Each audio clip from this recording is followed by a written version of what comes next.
The triangle theory in table tennis. In table tennis, every movement follows a structured pattern.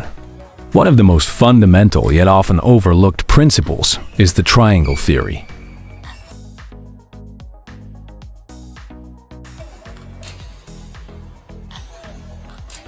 The body is aligned in one line. The left hand is also aligned, but not straight. It wraps around, forming a right angle. The right hand also forms an angle. This follows the theory of triangle versus triangle. Think about this. When driving, your movements stay within a triangle. Riding also follows a triangle. You wouldn't ride outside this range. The same applies to other sports, like shooting a basketball. It just has a higher positioning, but it still follows the triangular framework.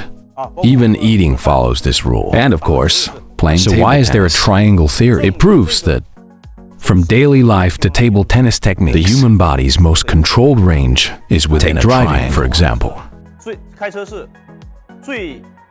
driving has the highest risk factor, yet the design keeps movements within a central triangle. Your arms don't fully extend, nor are they locked in tightly. The triangle's the most effective control range for the human body. Whether you are pushing, flicking, backhand looping, forehand looping, or even forehand chopping, even serves. The contact point is usually at the peak of the triangle. Once you master the triangle theory, you can expand on other aspects. It becomes effortless. Sometimes, when you play, you might notice that your motion feels slightly off. Check your contact point. Is it within the triangle I just mentioned? If not, adjust accordingly. The same applies to forehand rotation. I've explained this before.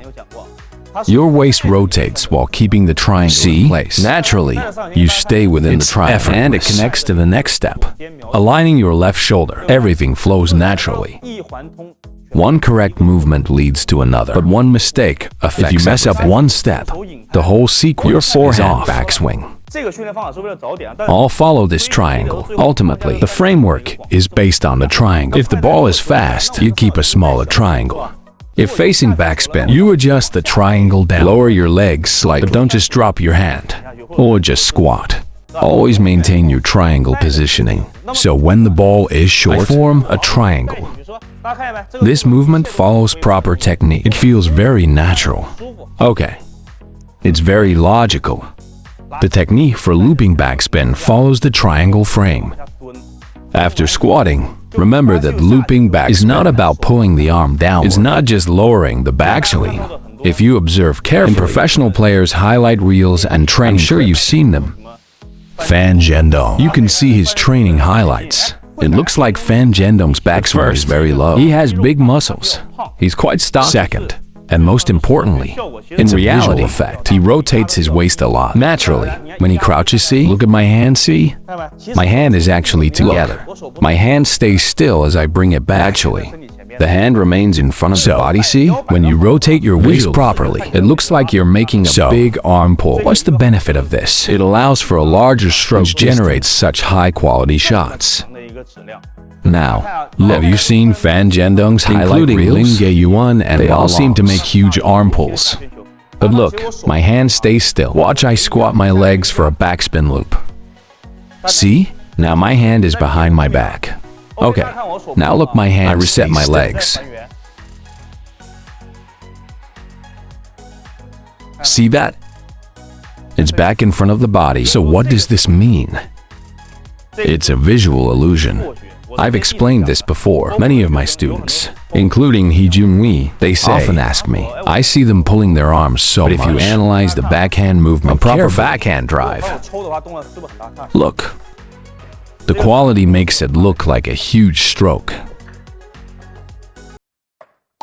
But in reality, I'm just moving from here to here. The key is shifting my weight back, recovering my weight. I'm not just pulling with my arm. If you only pull with your arm, it creates a misleading visual effect. This is an arm. Same with the backspin loop. Or just squat down. It looks like this.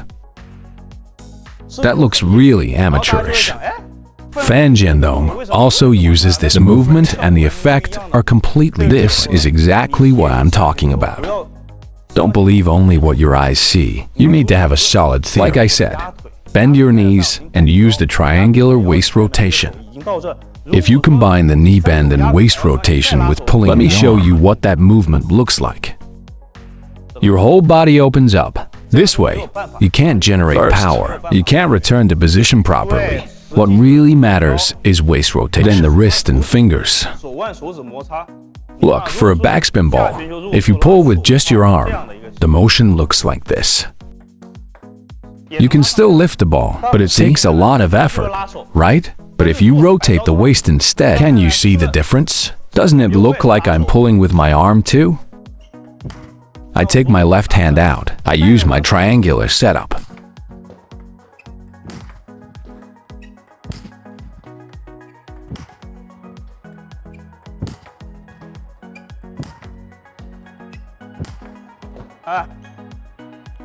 Then I return. The hand doesn't move. There is no hand movement. So when facing a backspin ball, what's more important?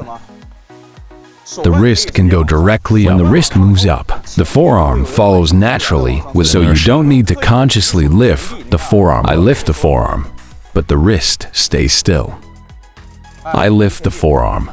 Actually, what matters most in handling backspin is the fundamental concept. Anyone who has taken my courses knows the fundamentals of the Guang style forehand, the core principles. On top of the rallying foundation, because for backspin balls, you need to squat and push. Secondly, the wrist and fingers create direct friction. Let me break it down. Make the spin stronger. Yes, like that. If I do it like this, the ball goes into the net. If it nets, I just use my wrist. The wrist snaps upward. Index finger lifts slightly. Now, combine this with the leg and waist. That gives you explosive power.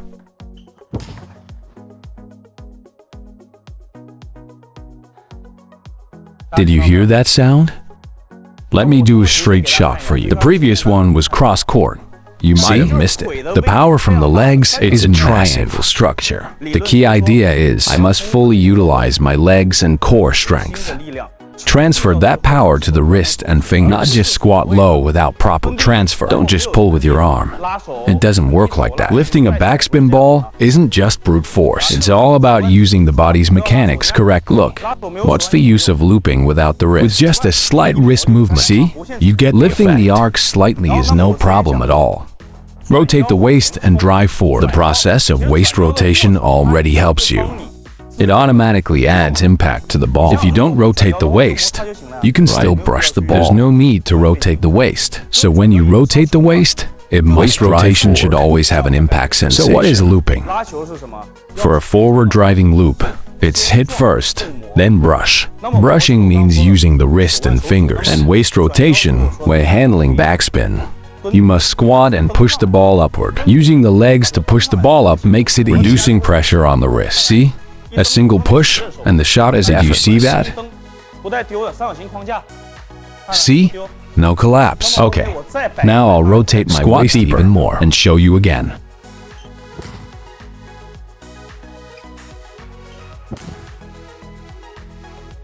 In theory, rotating the waist is about storing power and because the body itself cannot generate spin. It can only provide a force transfer from the legs upward to the racket and fingers. Ultimately, spin is always generated by the wrist. And when I talk about wrist and finger brushing, it's an upward brushing motion, not from the forearm. See? Do you see what I mean by where you point? You hit. If your fingers point here, but your forearm points there, then the forearm's direction doesn't really matter. If I point my finger there, if I only move forward, I have no way to throw the ball over there, right? Or throw it here. Point where you hit means the fingers control the ball. Against a backspin ball, turn it into topspin by. So your fingers need to go up, not the forearm, not the upper arm. That's why I always say, never pull your hand back. When looping a backspin ball, use leg power. Let me demonstrate again. See that? Let me show you again. Wrist and fingers. This is the final step. Use the wrist to brush, and you'll generate a deadly spin. See? My wrist lift using my forearm. See? Using the forearm, it barely loops the power. If I don't use my forearm or upper arm, just my wrist and grip, watch this. So for beginners, to train the feeling of brushing, loop the ball higher, loop and stop. This is a training trick. See? Loop the ball high, loop, stop, loop short, see, then look. Actually, it's the wrist. After the fingers lead, it follows naturally. So, people think the coach says to lift the forearm up, but that's not really the point. As long as you lift your index finger, your forearm will follow naturally. Your body will adjust on its own. Others might see it differently, but you'll feel the most comfortable movement, not done too deliberate, as everyone. Especially those who started learning later in life. They tend to, but when executing it, everything feels uncoordinated. Yet when you look at it, it seems fine. There's no single most standard movement. I've said before, the triangle theory has different heights and arm spans, so each person has their own triangle. Once you establish your own triangle, your natural movement will take shape. Your index finger will guide your movement. This will become your own unique movement. It all depends on each person's body and their muscle dimensions, as well as muscle quality. So don't deliberately imitate someone else's movement. Instead, establish your own framework under whatever movement comes out naturally is fine. Look at players like Zhu Yi and Wang Biaodu. They have the same movements? Not. They each have their own triangle. Now, how do we use the wrist to produce strong spin, right? See? I just lightly lift with my wrist, then my forearm naturally follows through. Alright, now serve a topspin ball. For a topspin ball, if I press down with my index finger, the index finger is pressing downward. One press, see? So don't overthink the forearm movement. Your index finger dictates the correct movement direction. Read more about table tennis on my blog, PingSunday.com. Get free ebook and coaching advices. See you in the next video.